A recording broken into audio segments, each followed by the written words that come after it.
नर्मदे हर। मैया नर्मदा की पद परिक्रमा में वापस उस जगह पहुंचा हूं जहां पिछली परिक्रमा में भी आया था। इसे सुवर्ण बिंदेश्वर तीर्थ कहते हैं।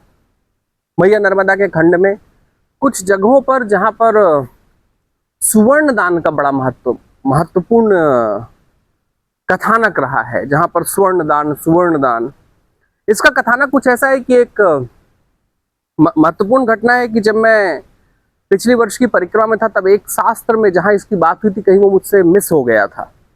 एक महत्वपूर्ण घटना है कि भारतीय सनातन इतिहास कहता है कि सुवर्ण दान जिन जिन जगहों पर दिया जाता है वहां पर मन की शुद्धता का आकलन होता है। जब हम मन से शुद्ध होते चले जाते हैं तो हम स्वर्ण दान करते हैं, जब हम तन से शुद्ध होते चले जाते हैं तब हम गौ दान करते हैं, और जब हमको कर्मों से शुद्ध होना होता है हम भोजन दान करते हैं। दान की अलग अलग परंपराओं में अलग अलग चीजों का योगदान रहा है।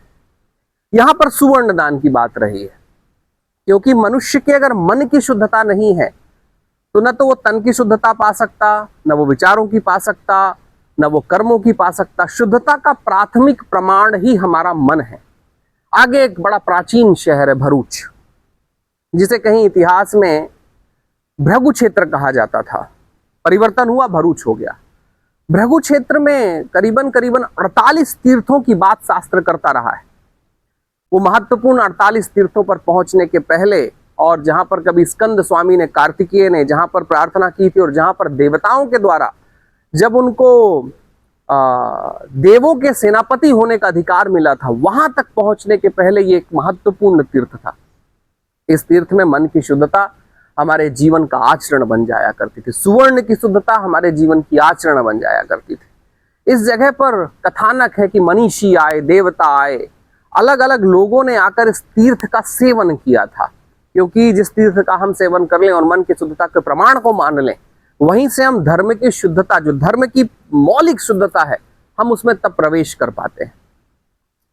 बात तीर्थों की कर रहा हूं। जब मैं यहाँ पर पिछली परिक्रमा में आया था तो ये क्षेत्र कुछ अलग सा था।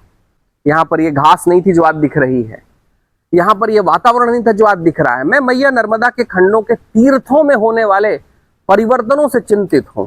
ये मैया नर्मदा के तीर्थ ही रहे हैं जिनके आचरण के कारण, तीर्थों के स्थान के कारण, तीर्थों के स्थायित्व के कारण मैया नर्मदा की परिक्रमा देवताओं ने भी की, गंधर्वों ने भी की, ऋषियों ने भी की, कुल गोत्रों के मनिष्ठों ने भी की, सप्तऋषियों ने भी की।